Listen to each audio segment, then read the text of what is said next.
Over 70 years of teaching experience. More than 12,000 graduates. One of the largest theological library. Multicultural student body. Qualified and experienced national and international faculty. Special focus on developing skills and spiritual formation. Tailor-made curriculum for everyone and anyone. Blended learning methods. Are you the one who has the passion, drive, and willingness to join this elite community? Join Hindustan Bible Institute and College to be developed as God-class transformational leaders. Let's change the world. Wanting to make a difference with your life? We want to invite you to come and join Hindustan Bible Institute and College, where we can pour into your life that you may be developed into what we call a God-class transformational leader to change the world with His love.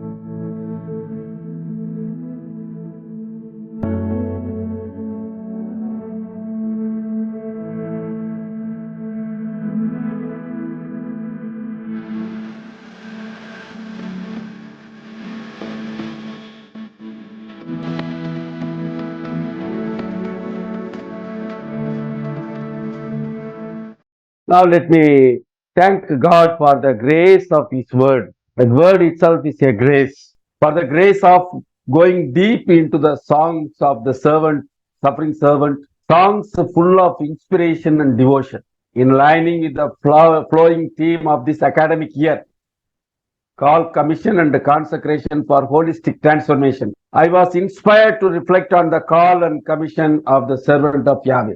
The importance of this theme comes from the lack of importance that the Biblists have given to this servant of Yahweh. In several places, we have God calling people by name, and those who are called by name are proud that they are called by name. Name is something very wonderful. Here we have a person whose identity is at question even after 2,500 years of this incident. So that's why I have taken this theme. It is my pleasure to share with you the fruits of my reflection and study. Unfortunately, I am unable to do justice to the riches of the text due to lack of space and time. I pray you bear with me. Now let me come to the methodology of the paper.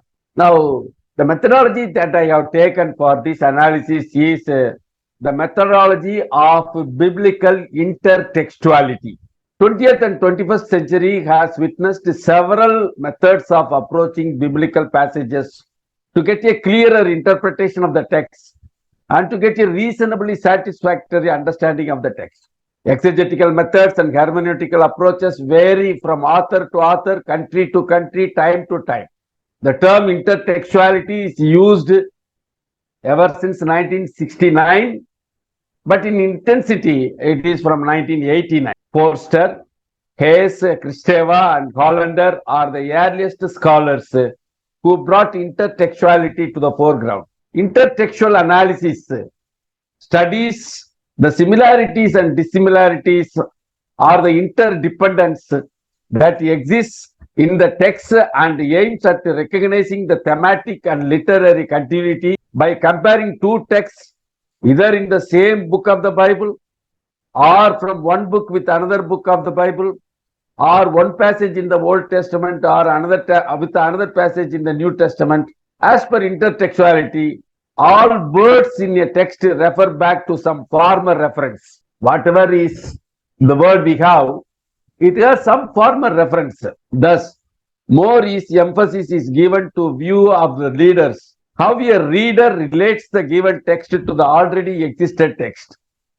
are texts which are implied by the present text. It is a movement from sitsim Leben, that is life setting, to sitsim text, that is from life context to text context. Intertextuality is a complex methodology. Intertextuality itself can be seen in some clear forms. Several offshooting corollaries are there, though complex and difficult to categorize. For our understanding, we see intertextuality in four important forms. One is reflective intertext. One passage or event reflecting the words or event of another passage. For example, Matthew 26:36. Jesus' words to his disciple reflecting Abraham's words to his servant. That is Genesis 22:5. Second one is narrative intertext. The focus of the author being to make the reader remember a particular story or event than the particular text. Event is more important in narrative text. Paul citing the Eucharistic words of Jesus in 1 Corinthians to make the disciples remember at his last supper Jesus distributed bread and wine. So the event is more important. Jesus self-giving, Jesus abnegation, that is to say Jesus self-denial, then the Eucharistic presence, and then Jesus handing over himself. That event is more important. Third one is interpretative intertext. A text or passage trying to give a new teaching or lesson by interpretation or an analysis of a formerly existing text. For example, Paul trying to explain the covenant of promise and the covenant of law by the allegory of Isaac and Ishmael in Galatians 4:21-31. So you are trying to explain a present theme with a past text. And fourth one is a thematic intertext, which emphasizes on the continuity of the same theme, looked at from different perspectives. Sometimes one, sometimes a series, all emphasizing a particular theme. For example, the theme, faith is reckoned as righteousness, citing the faith of Abraham in Romans 4, is reiterated again in letter to the Galatians in chapter 3 with the same theme. Faith is reckoned as righteousness. So one text is implied in another text. One point is emphasized in another point. So now with the second one is the intertextual reading of the servant songs in Deutero-Isaiah.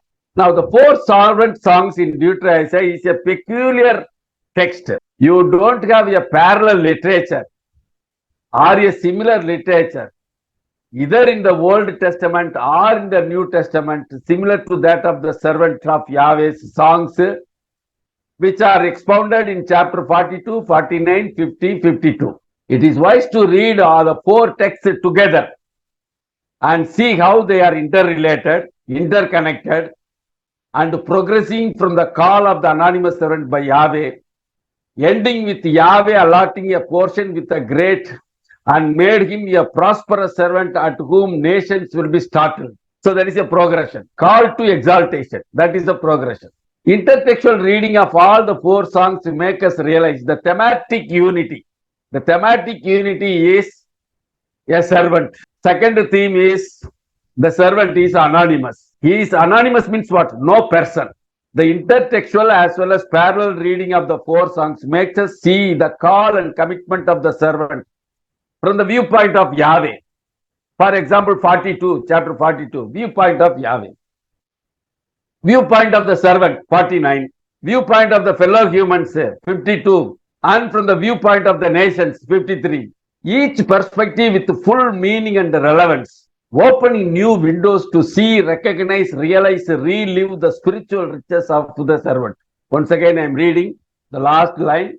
So, the intertextual as well as parallel reading of the four songs makes us see the call and commitment of the servant from the viewpoint of Yahweh, viewpoint of the servant, viewpoint of the fellow humans, viewpoint of the nations, each perspective with full meaning, with full relevance, opening new windows to see, recognize, realize, and relive the spiritual riches of the servant. Now I am coming to the second heading, Deutero-Isaiah and the four servant songs. Context of Deutero-Isaiah and the person of Deutero-Isaiah. Now, the situation of Judah during and after the exile is picturesquely described in the second book of Kings, chapter 24-25. If you read the book, read the second chapter, second book of Kings 24 and 25. If you are a sensitive person, especially the death of Zedekiah and all, you will be shedding tears. According to historians like Rainer Alberts in Judah, the deportation affected only a minority, the upper class, and the majority who were small landowners were not much affected.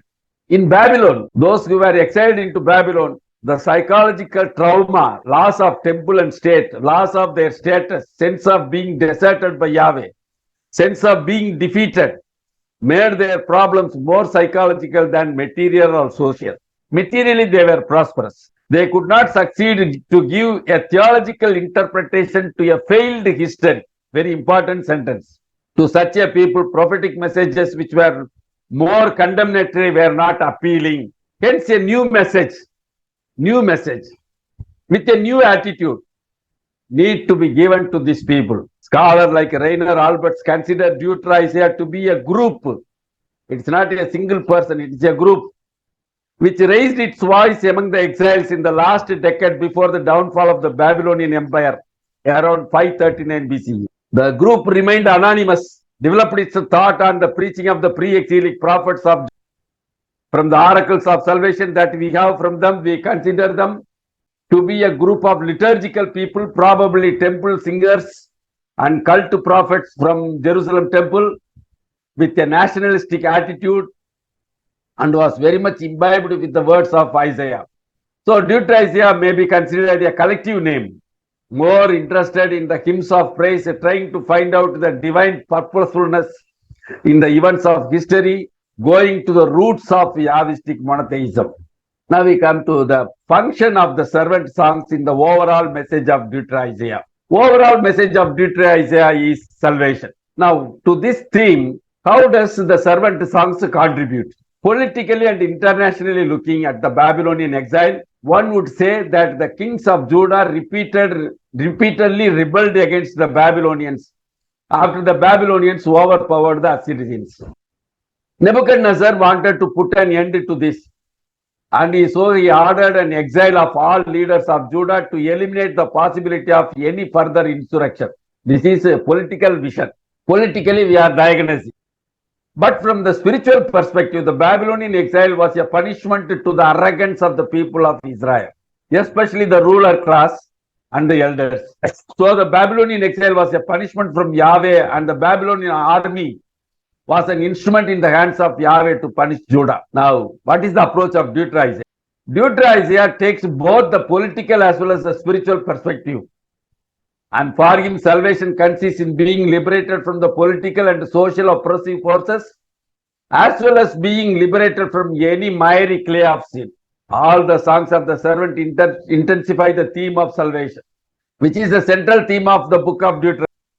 The songs of the servant manifest the wisdom of Yahweh, that innocent suffering has greater power. Innocent suffering has greater power than the powers of the kings and rulers. And innocent suffering has the atoning power.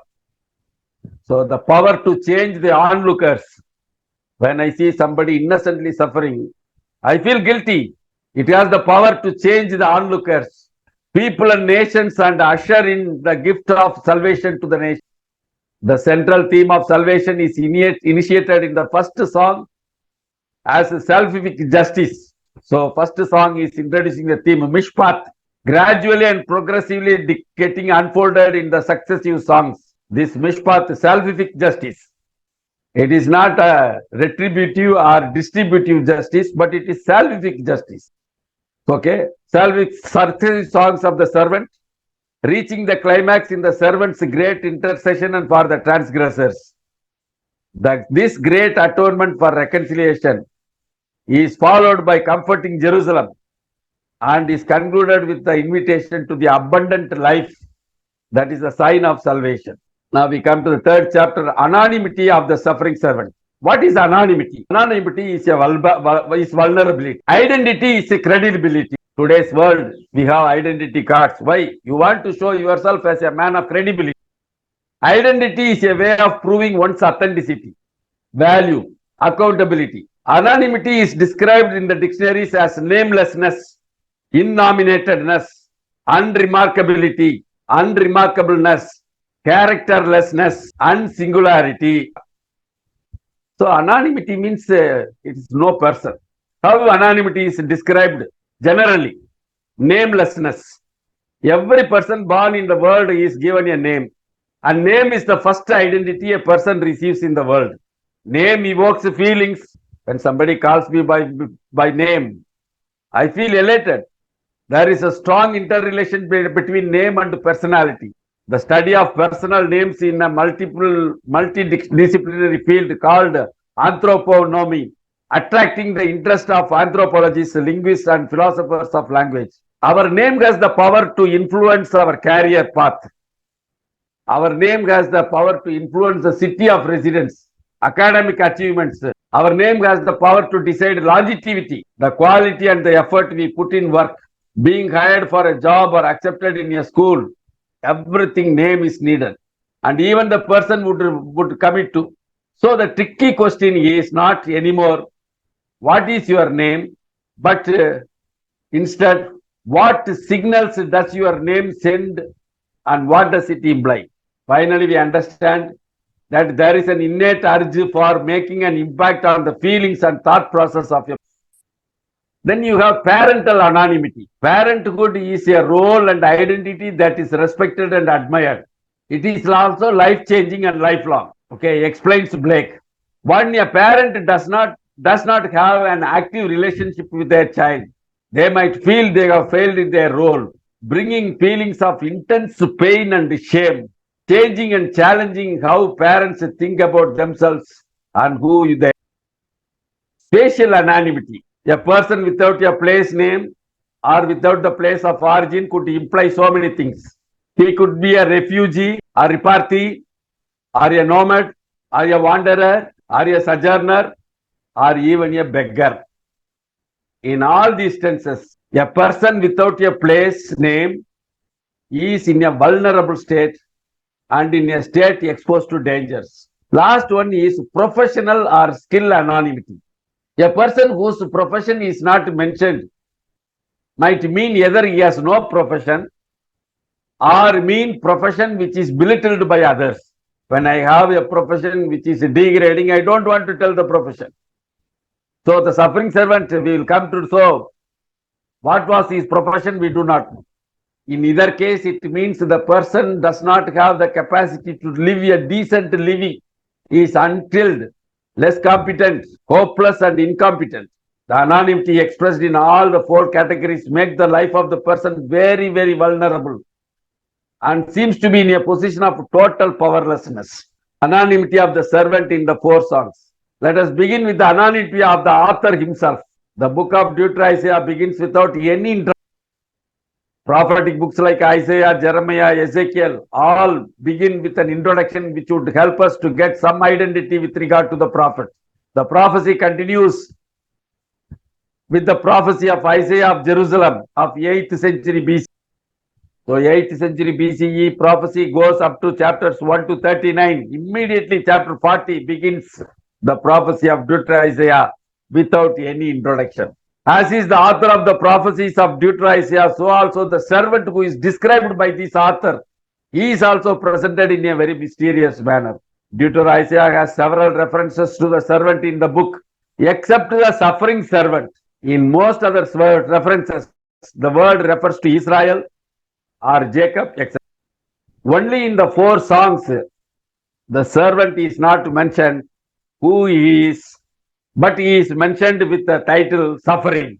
The anonymity of the servant is emphasized, whom the anonymity of the prophet refers to as a suffering servant in the fourth. In the first servant song, the servant is introduced by Yahweh himself. Nothing is mentioned about the four marks of identity which we mentioned above. Name is not mentioned, family is not mentioned, place is not mentioned, profession is not mentioned. In the first part of the song, Yahweh introduces a servant, how he would carry out his mission of establishing justice. Nothing more. In the second part of the first song, the mission takes task given by Yahweh. Yahweh seems to explicitly maintain keeping the servant The second servant song, 49th chapter, the servant own confession, how Yahweh dealt with him, narrates his relationship with Yahweh. Of course, there seems to be a reference to Israel as the servant in 49:3, but comparing by verse 5 and in line with the scholars like John L. Mackenzie, this name Israel is considered a gloss based on 44:2. Apart from the servant's confession of his own closeness with Yahweh, there is a confession that the servant is very close to Yahweh. There is no further explicit mention of any identifying details. The third servant song, Isaiah 54-11, is a song from the servant himself, and he narrates what the Lord had done to him and how the Lord assisted him in his mission and the greatness Yahweh attributes to this servant good. Once again, we are told of the actions of the Lord and the mission of the servant. Nothing is revealed about the identity of the servant. The fourth servant song is the testimony of Yahweh in favor of the suffering servant. The last song of the servant actually describes the tragic fate of the suffering servant and the consequent exaltation of the servant. Here too, nothing is revealed with regard to the identity of the suffering servant, but only his humiliation and exaltation, and the impact of this humiliation and exaltation on all people, the chosen ones, and the nations in total. In the flow of the servant songs, the writer has been steadily and consistently maintaining the anonymity of the servant. By maintaining this anonymity, the unnamed prophet wanted to emphasize the most vulnerability of the servant, a person without personality, absence of name. Name has a meaning in Old Testament. The servant has no life meaning. Absence of the parent's name, a servant without family identity, family support, family honor, and above all, a person who is cut off from the family tradition. Absence from the name of the place. The servant without culture, history, stability, implying wandering, beggary, and destitution. Absence of profession and skill. The servant without material resources, incompetency, lack of skills, and lack of recognition. Now we come to the fourth chapter, salvific identity of the servant. Now, salvation as the axis of the message of Deutero-Isaiah. Why salvific identity? This identity is coming because of the salvation effected through the suffering servant. So, because of the salvation servant is getting an identity from Yahweh. So, what is the new identity that the servant is going to get? So, for that, first and foremost, we are going to see salvation as the axis message of Deutero-Isaiah. Whole book is dealing with salvation only. The whole book of Deutero-Isaiah is centered on the theme of restoration, and all other themes of Deutero-Isaiah are either the corollaries of this main message or messages which contribute or complement to this main theme of salvation. The theme of the book of Deutero-Isaiah, that is, salvation begins with the idea that Yahweh alone is the author of salvation, because he is the author of creation. Thus, the people of Israel in Babylonian exile are given the message of comfort. The very first chapter of Deutero-Isaiah emphasizes the exiled people are to be comforted because restoration and salvation is coming from Yahweh, who will come with power and might. 40:10. His glory, power and might consists in feeding his flock and leading his lamp. 40:11. God is pictured in the typology of Jacob returning from Mesopotamia with his flock. The flock from Mesopotamia is clearly the people from Judah and Babylon. The theme of salvation, restoration will be again taken up in the rest of the whole book of Deutero-Isaiah and will be concluded with the same theme with the oracles of abundance in chapter 55. The vision of salvation for Deutero-Isaiah. The theme holistic and universal salvation arises from the very concept of a creator God. Deutero-Isaiah affirms again and again that it is Yahweh, Yahweh alone, who is at the origin of everything created. Since he is the creator Lord of everything living and non-living, he then ontologically becomes the savior and redeemer of the whole universe, of which humans form a part, and all humans essentially fall within the redemptive horizon of Yahweh. all humans. Deutero-Isaiah in his salvation oracles in the 41th chapter, he has Yahweh narrating the future redemptive activities of the people of Israel in their return journey to homeland. These redemptive activities that he will be carrying out on behalf of the Israel is the outcome of Yahweh's creative activity mentioned in 40. Indeed, for centuries, the religion of Israel had been a national religion in which the regional borders of the people and the state also constituted the natural religious borders. From the earliest times, political and religious experiences of liberation had always recorded how the liberation of Israel was accompanied by the simultaneous victory over the enemy. But in Deutero-Isaiah, the range of action, Yahweh's action, extended to the world of nations. But in this planetary government, God was only imagined in the terms of military submission of the people to Yahweh. And the prophet had therefore to make a truly exceptional effort to overcome his own limits. If he wanted to get out of the bottlenecks of the effort to overcome bottlenecks of the Prophetic scheme of salvation of Israel. It is important to observe how the prophet imagines this process of opening up the Yahwistic religion.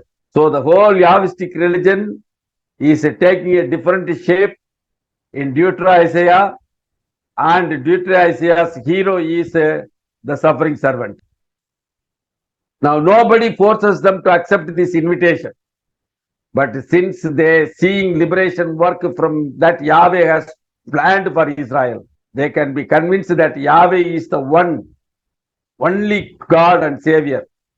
There is the certainty that they will recognize the futility of their own gods, and in the future they will all convert to Yahweh one day. And if they had previously rejected him, by the charm of his God, they will join Israel, so that one day Yahweh will gain universal recognition, which will conform to his position as the one and only God in which Israel had believed.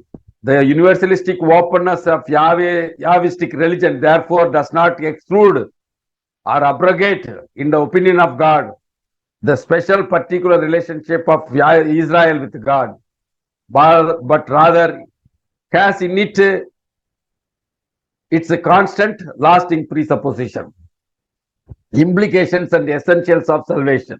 Yahweh's reconciliation with his people. Almost all the people, all the prophets were announcing the message of reconciliation. They asked the people of Israel to return back to their God of the covenant. For instance, Hosea was inviting the people to reconciliation and healing. Come, let us return to the Lord, for he has torn us, but he will heal us. He has wounded us, but he will bandage. This dimension of reconciliation, healing, peace is emphasized in Deutero-Isaiah in a very powerful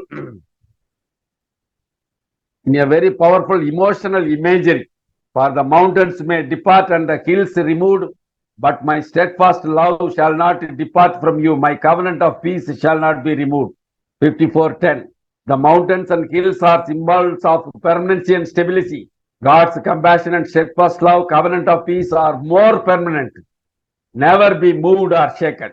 This aspect of reconciliation, forgiveness, peace is reflected in 43:25, where Yahweh assures the removal of the transgression of the people of Israel. Come to the next point, freedom from political oppression. The salvation which Deutero-Isaiah envisaged necessarily encompasses within itself a freedom from political oppression and suppression from foreign powers. Liberation from foreign political power is forecast by Deutero-Isaiah, announcing that the bars of Babylon will be broken, and the victorious shouting of the Babylonians will be turned into lamentation. So Babylon will be suppressed. One who suppressed Israel will be suppressed. That is the second point. Monotheistic religion. Freedom from the evils of idols. We know very well, idol worship is one of the dangers of humanity. The fact that God of Israel, Yahweh, is the creator, it necessarily means that he is the Savior. This is the presupposition that is placed in 45. Since Yahweh alone is the Savior, he alone can save Israel and the nations, and not the idols. This is the logical conclusion that follows in chapter 45, verses 20 to 25.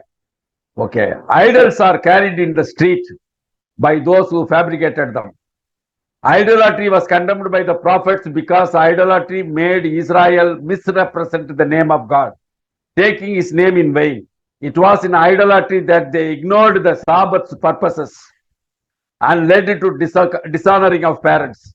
Idolatrous practices involved the intentional murder of children, sexual depravity, stealing from God and giving to another, lying about God. So salvation of the people of Israel necessarily means liberation from these evils. So three things implied in the salvation. One is reconciliation, peace. Second one is freedom from political oppression. Third one is liberation from the evil of idols, strengthening oneself in monotheistic Yahwism.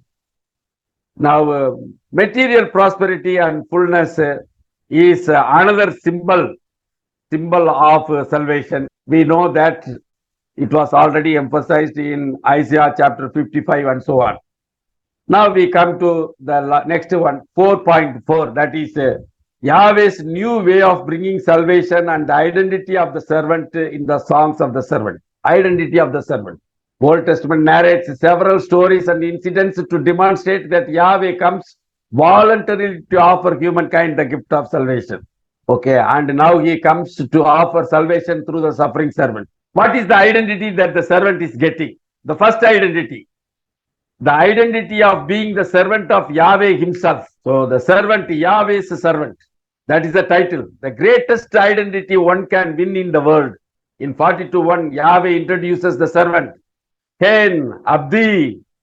Ken is the short form, Kineni, which is an invitation to look, an invitation to draw attention. The great personalities of Israelites, personalities like Moses, Joshua are called servants. The anonymous servant is given this identity of being in line with the great personality. Okay. And needless to say that the possessive pronoun nominal suffix my is very much emphatic, and Yahweh has a strong declaration of my, which is further illustrated by in whom my soul delights. The word delight, ratsetsa, is to be translated as being pleased with the presence of someone very beloved. So the initial declaration 42:1 will reach the culmination 53:13. See, my servant shall prosper. So here, the first identity that the servant is getting is he is becoming Yahweh's servant, one of the greatest identity mark of the servant. Missionary identity. Missionary identity. The word justice. Jeremiah, we have profession is an identity. Everybody has a profession, and profession is an identity. For example, Jeremiah, you have Jeremiah, son of Hilkiah. So that is the. So Jeremiah belongs to the priestly group profession. But this servant has an identity. This servant will establish his justice. Mishpat. Mishpat is a salvific justice. I am coming down. The servant of God will not only restore Israel, but his mission of restoration of Israel will be the means by which God's salvation will reach the whole earth as light to the nations. Now, light is not to be seen as an abstract word. It is war. War in the book of Genesis refers to light-giving bodies like sun, moon. So, Yahweh is giving a new identity to the servant. That identity is he will be like the sun. So he will be like the moon, light-giving. He will be a light-giving body. That is the second identity. And the third identity is a suffering as a salvific identity. This is very interesting because often the participle, grinding stone, grinding is a participle, describes a stone. Likewise, suffering is the participle which describes the servant, which gives the identity of the servant. The sufferings narrated in the last song made the servant reach an appearance far from being human, that the kings and nations were astounded to look at him. The sufferings are narrated in a very picturesque way. He was struck down, afflicted, wounded, crushed, bruised, oppressed, stricken, all indicating verbs of violence in passive form. All verbs of violence. So this is suffering becomes a servant who has got the identity, suffering as an identity. Nowhere in the Bible the servant has got an identity like a suffering servant, except in this four. Last one is anonymity itself becomes the identity. Now, Bible is full of paradoxical terms: servant leadership, power of powerlessness, wounded healer, living by dying, fullness in becoming empty. So, most important, interesting paradox is servant in anonymity becomes a servant with a salvific identity. So, anonymity is the state of remaining unknown. But today, this unknown servant is the most known character in the book of Deutero-Isaiah. There is no other character in the Old Testament prophetic books whose call, commission, mission, and accomplishment is described in 4 chapters. Last one is pastoral and spiritual implications for the contemporary Christian. I request you to take this as the conclusion. The call of God of a person of anonymity has transformed that person. The call of God transforms the person. A person of mission, a person with a salvific identity. That is the transformation which has taken place. Anonymous person is taken and he is given a mission. He has a salvific identity, making him the most powerful instrument of salvation, a theme which is running through the whole book of Deutero-Isaiah. Today we live in a world of propaganda, advertisement, amusement, extravagance, publicity, power consciousness, megalomania tendency, competition, greed for glory, appreciation and recognition makes us violate human values and human relations. The person and mission and the subsequent pathos of the servant touched and inspired Jesus so much that Jesus took this typology of the suffering servant as his model of redemptive work. We need to be constantly spiritually revitalized by the anonymous servant whom God blessed with unthinkable identity and recognition. Thank you.